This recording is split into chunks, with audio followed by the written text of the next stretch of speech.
Assalamualaikum warahmatullahi wabarakatuh. Nama saya Ramadan Nyato. Saya ingin mendakwah tentang dakwah Nabi Muhammad SAW di Madinah. Nabi Muhammad SAW diangkat menjadi Rasulullah saat ia berusia 40 tahun. Ini bertepatan dengan turunnya wahyu pertama kepada Rasulullah melalui malaikat Jibril di Gua Hira. Setelah mendapatkan wahyu, Rasulullah bimbang dan mengalami pergulatan batin yang hebat. Kemudian Rasulullah bertemu Waraqah dalam perjalanan menuju Ka'bah. Waraqah yang telah mendengarkan cerita serupa dari Siti Khadijah kemudian meyakinkan Rasulullah. Ia yakin bahwa Nabi Muhammad SAW adalah Nabi yang diutus Allah untuk menyempurnakan agama dan akhlak umat.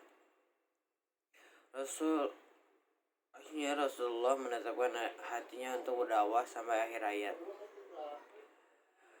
Perjalanan dakwah Nabi Muhammad SAW tentu saja jauh dari kata mulus. Banyak rintangan dan cobaan yang dilalui Rasulullah SAW berdakwah.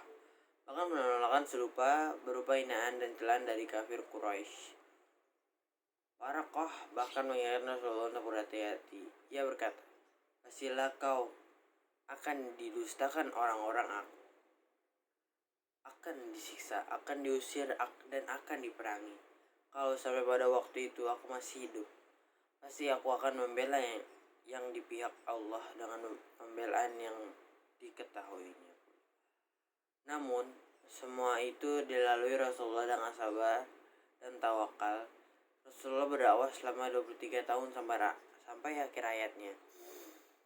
Dari 23 tahun masa kerasulannya, 13 tahun dihabiskan Rasulullah dengan berdakwah di kampung kelahirannya, Mekah. Sedangkan 10 tahun sisanya dihabiskan dengan berdakwah di kota Madinah. Dalam 3 tahun awal masa dakwahnya di Mekah, Rasulullah berdakwah dengan cara sembunyi-sembunyi. Ia mendakwahi beberapa orang terdekatnya yang diyakini bisa merahasiakan pesan yang dibawanya. Adapun mereka yang pertama masuk Islam pada periode ini adalah Abu Bakar As-Siddiq, Umar bin Khattab, Utsman bin Affan, Ali bin Abi Thalib, Talha bin Ubaidillah, Az-Zubair bin Al-Awwam, Abdurrahman bin Auf, Abu Ubaidah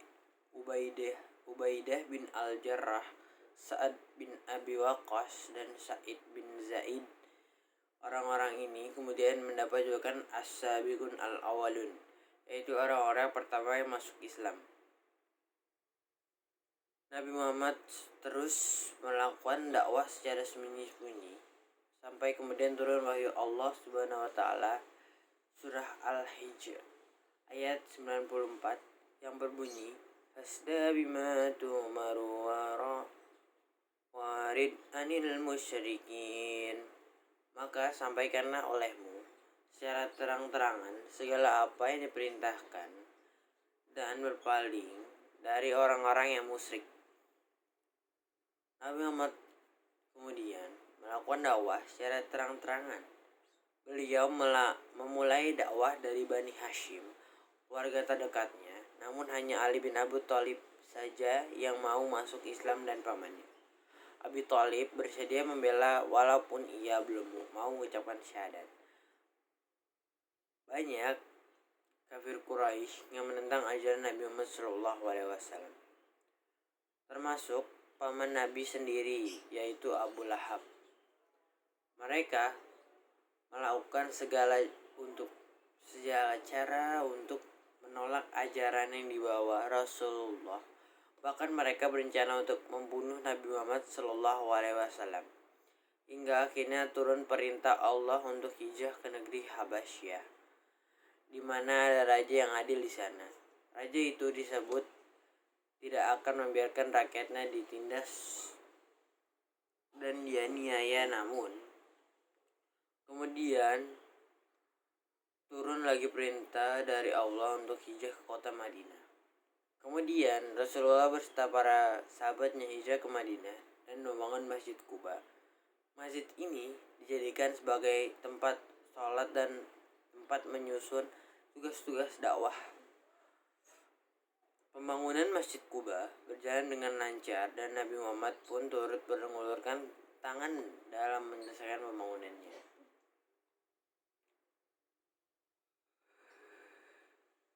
Rasulullah berdakwah sampai akhir hayatnya, hingga akhir Rasulullah wafat pada hari Senin 12 Rabiul Awal tahun 11 Hijriah di usianya yang ke-63 tahun. Saat Rasulullah SAW wafat, banyak orang yang tak bisa menerimanya.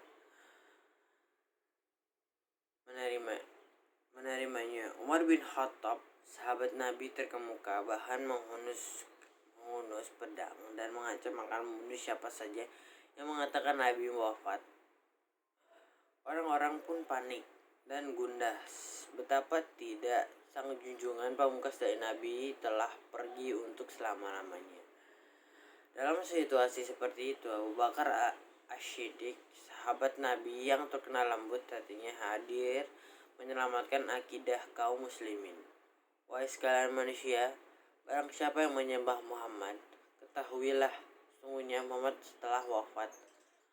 Dan barang siapa yang menyembah Allah, sungguhnya Dia Maha hidup dan tak akan pernah mati.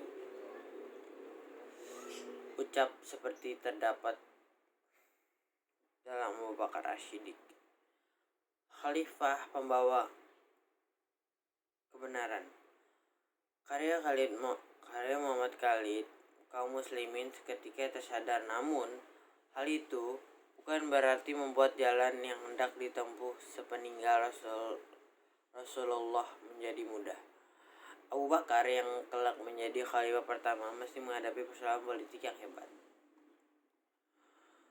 Pada pusaran ini pula muncul bibit-bibit pemecah yang melahirkan sentimen tak berkesudahan antara Sunni dan Syiah.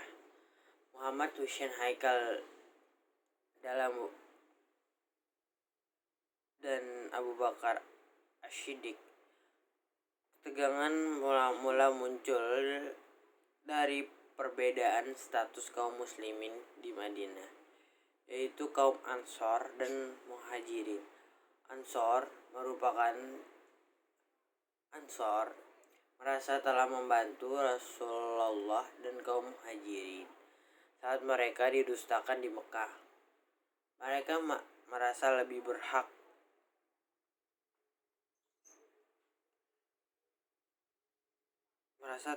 merasa telah membantu Rasulullah dan kaum Muhajirin saat didustakan di Mekah. Merasa lebih berhak meneruskan tempuk kepemimpinan. Lagi pula pusat kepemimpinan dalam berada di Madinah, di kampungan mereka sendiri.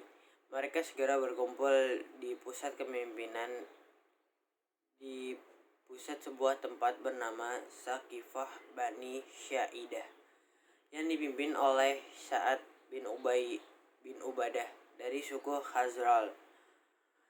Meski ia dalam kondisi sakit, ia berkata bahwa kepemimpinan Islam setelah Rasulullah mesti dipegang kaum Ansor.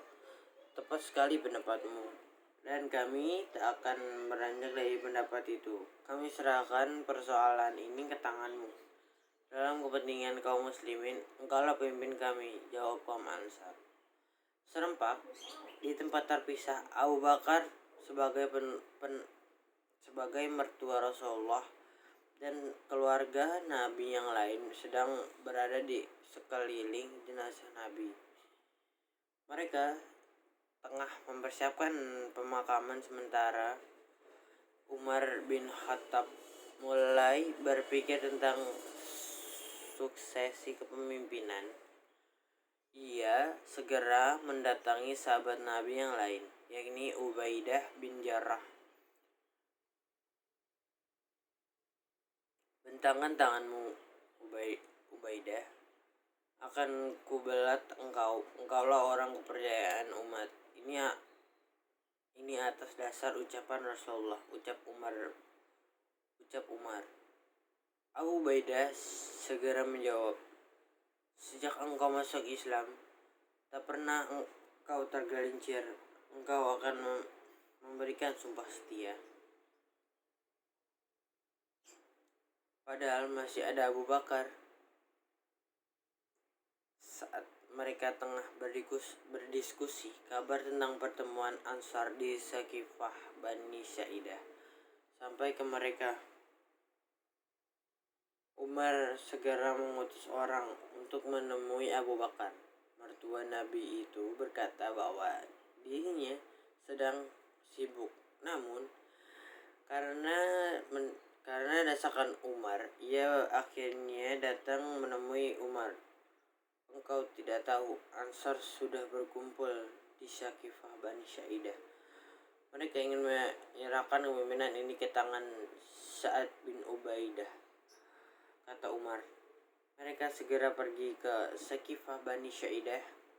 Abu Bakar dan kelembutan sikap dan pilihan katanya mencoba meyakinkan Ansar bahwa mereka, kaum muhajirin, adalah orang-orang pertama yang menerima Islam.